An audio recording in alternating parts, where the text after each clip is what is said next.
আমরা আপনাদেরকে আহ্বান জানাতে চাই, আমরা একটি চূড়ান্ত বিপ্লব এই বাংলাদেশে অদূর ভবিষ্যতে সংগঠিত করব ইনশাআল্লাহ। একটি চূড়ান্ত বিপ্লবের ইশতিহার ঘোষণার জন্য ছাত্র সমাজ সহ দেশবাসীকে প্রস্তুতি নেওয়ার উদাত্ত আহ্বান জানাচ্ছি। আউযু বিল্লাহি মিনাশ শাইতানির রাজিম। বিসমিল্লাহির রহমানির রহিম। ওয়ালা তাকুলু লিমান ইউকতালু ফি সাবিলিল্লাহি আমওয়াত বাল আহইয়াউ ওয়ালাকিন লা তাশউরুন। সংগ্রামী উপস্থিতি, ঐতিহাসিক শাপলা চত্বরে 2013 সালের 5ই মে যে গণহত্যা চালানো হয়েছে, সেই গণহত্যার বিচারের দাবিতে আজকের এই মানব প্রাচীর প্রোগ্রামের সম্মানিত দায়িত্বশীলবৃন্দ, সম্মানিত নেতৃবৃন্দ, সাংবাদিক বন্ধুগণ, প্রিয় ছাত্র জনতা, আসসালামু আলাইকুম রহমতুল্লাহি ওয়া বারাকাতুহু। আপনারা নিঃসন্দেহে অবগত আছেন 2008 সালের একটি পাতানো নির্বাচনের মধ্য দিয়ে আওয়ামী লীগ সরকার ক্ষমতায় এসে এদেশে ফ্যাসিবাদ কায়েমের জন্য চূড়ান্ত নীল নকশা করেছিল। তারা 2006 সালের 28 অক্টোবরের লগি বৈঠার গণহত্যা সারা বিশ্ব দেখেছে কিভাবে মানুষ পিটিয়ে সেই লাশের উপর নৃত্য করেছিল। সেই ফ্যাসিবাদকে চূড়ান্ত রূপ দেওয়ার জন্য তারা ক্ষমতায় এসে 2009 সালে পিলখানা হত্যাকাণ্ডের মাধ্যমে এদেশের দেশপ্রেমিক 57 জন সেনা অফিসারকে হত্যা করেছিল। এদেশের কোরআনের পাখি আল্লামা সাঈদী, বাংলাদেশের তৌহিদি জনতার কোরআন প্রেমিকের হৃদয়ের নয়নের মণি আল্লামা সাঈদীর বিরুদ্ধে যে ফাঁসির রায় দেওয়া হয়েছিল, সেই রায়কে কেন্দ্র করে 2013 সালের ফেব্রুয়ারি মাসে কয়েকদিনের ব্যবধানে সারা দেশে নারী পুরুষ সহ প্রায় 150 জনের বেশি হত্যা করে শেখ হাসিনা গণহত্যা চালিয়েছিল। সেই গণহত্যার ধারাবাহিকতায় 5ই মে এই শাপলা চত্বরে রাতের আধারে বাংলাদেশের প্রথিতযশা আলেম ওলামা, মাদ্রাসা শিক্ষার্থী, তৌহিদি জনতা, সাধারণ মানুষের উপরে সেই গণহত্যা চালিয়েছিল।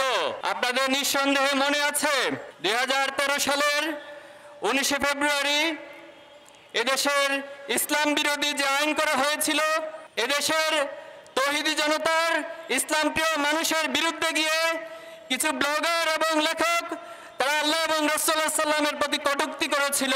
সেই কটূক্তির প্রতিবাদ এবং ইসলাম বিদ্বেষী সকল কর্মকাণ্ড বন্ধ করার দাবি সহ হেফাজতে ইসলামের পক্ষ থেকে 13টি দাবি উত্থাপন করা হয়েছিল। এই 13টি দাবির পর হেফাজতে ইসলাম 1 মাস সে সময়ের সরকারকে আলটিমেটাম দিয়েছিল। কিন্তু দুঃখজনক হলেও সত্য, সরকার হেফাজতে ইসলামের সেই 13টি দফাকে উপেক্ষা করে ইসলাম বিদ্বেষী একটি চক্রকে দিয়ে শাহবাগে গণজাগরণ মঞ্চের নামে ইসলাম বিদ্বেষী প্রোপাগান্ডা এবং কর্মকাণ্ড চালিয়ে যাওয়ার এক মহা উৎসব করেছিল। হেফাজতে ইসলাম সেই 13 দফা দাবি মেনে নেওয়ার জন্য 5ই মে 2013 সালে ঢাকা অবরোধ কর্মসূচি দিয়েছিল। সেই ঢাকা অবরোধ কর্মসূচিতে সকাল থেকেই ঢাকার প্রবেশ মুখে মাদ্রাসা শিক্ষার্থী, আলেম ওলামা সহ সর্বস্তরের জনগণ রাজপথে নেমে এসেছিল। আপনাদের নিঃসন্দেহে মনে আছে সেই দিন এই বাইতুল মুকাররমের আশপাশে দৈনিক বাংলা সহ এই আশপাশের প্রতিটি দোকানপাটে তারা লুটতরাজ করে অগ্নিসংযোগ করেছিল। সেই অগ্নিসংযোগ করে হলুদ মিডিয়ার মাধ্যমে তারা সেই দায় হেফাজতে ইসলাম এবং তৌহিদি জনতার উপর চাপানোর চেষ্টা করেছিল। সেদিন সারাদিন ব্যাপী হামলার মধ্য দিয়ে প্রায় 18 জন তৌহিদি জনতা ইসলাম প্রিয় আলেম ওলামাকে তারা শহীদ করে দিয়েছিল। সেদিন সন্ধ্যাবেলায় এই শাপলা চত্বরে আমরা ছিলাম। এই শাপলা চত্বর সাধারণ জনতার দাবি উঠেছিল যে 18 জনকে শহীদ করা হয়েছে, এই শাহাদাতের উপরে এই সরকারের সাথে আর কোনো আপোষ চলতে পারে না। তখন তারা 13 দফা দাবি মেনে না নেওয়া পর্যন্ত এই শাপলা চত্বরে অবস্থান করার সিদ্ধান্ত নিয়েছিল। কিন্তু দুঃখজনক হলেও সত্য, রাতের গভীরে যখন ক্লান্ত পরিশ্রান্ত হয়ে আলেম ওলামারা এখানে বিশ্রাম নিয়েছিলেন, এই পিচ ডালা রাজপথে তারা ঘুমন্ত অবস্থায় ছিলেন। অনেকে হয়তো সে সময় নামাজ এবং আল্লাহর জিকিরে মশগুল ছিলেন। কিন্তু রাত যখন 2:30 বাজে যৌথ বাহিনী এবং আওয়ামী গুন্ডারা একাত্ম হয়ে এই আলেম উলামাদের উপর যে নারকীয় হত্যাযজ্ঞ চালিয়েছিল, সেদিন আপনাদের নিঃসন্দেহে মনে আছে, মুহুর্মুহু সাউন্ড গ্রেনেড, টিয়ার শেল এবং গুলি করে এই রাজপথকে রক্তরঞ্জিত করা হয়েছিল। সেদিন বিদিক ছুটে গিয়ে প্রায় কয়েক হাজার মানুষ সেখানে শহীদ হয়েছিল। যদিও এটা এখনো তদন্তের মাধ্যমে, সুষ্ঠু তদন্তের মাধ্যমে সঠিক সংখ্যা নিরূপণ করা যায়নি। অধিকারের রিপোর্ট অনুযায়ী 61 জনের শাহাদাতের কথা বলা হয়েছে। বিভিন্ন গণমাধ্যম এবং আন্তর্জাতিক সংস্থার মাধ্যমে প্রায় 200 জনের বেশি শহীদ হওয়ার ঘটনা উল্লেখ করা হয়েছে। আমরা বলতে চাই, এই শাহাদাতের পথ মারি দিয়ে আজকে 2025 সালের যে জায়গায় এসে আমরা দাঁড়িয়েছি, আমরা বলতে চাই এই শাপলা চত্বরের গণহত্যার বিচার অবশ্যই করতে হবে।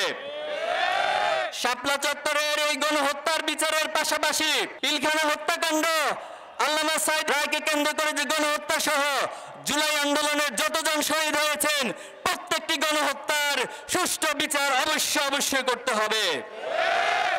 আমরা দাবি করতে চাই, সুষ্ঠু তদন্তের মাধ্যমে শহীদদের সঠিক সংখ্যা, সঠিক তালিকা প্রকাশ করা হোক। আমরা আরো দাবি জানাতে চাই, শাপলা চত্বরের এই ঘটনাকে কেন্দ্র করে রাষ্ট্রীয়ভাবে শাপলা গণহত্যা দিবস ঘোষণা করা হোক।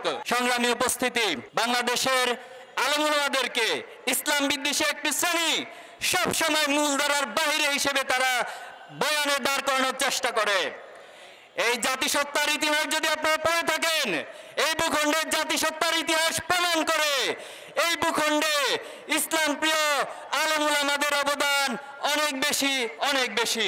সংগ্রামী উপস্থিতি, 2024 সালের জুলাই আগস্টের যে আন্দোলন, এই আন্দোলনের পর আমরা একটি ফ্যাসিস্ট মুক্ত বাংলাদেশ গড়ার স্বপ্ন দেখেছি। আজকে যারা সরকারে বসে আছেন, যারা প্রশাসনে আছেন, আপনারা অবশ্যই এই গণহত্যার সুষ্ঠু বিচার আপনাদেরকে করতে হবে।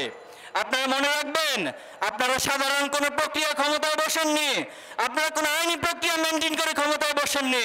তাই গণহত্যার বিচারের জন্য আমাদেরকে কোনো আইনি প্রক্রিয়া, কোনো হাইকোর্ট দেখানোর রাজনীতি করবেন না।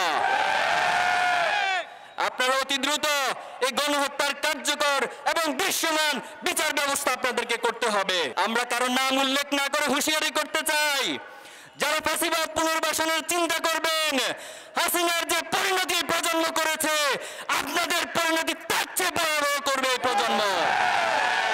সংগ্রামী উপস্থিতি, আমরা একটি নতুন বিপ্লবের স্বপ্ন দেখছি।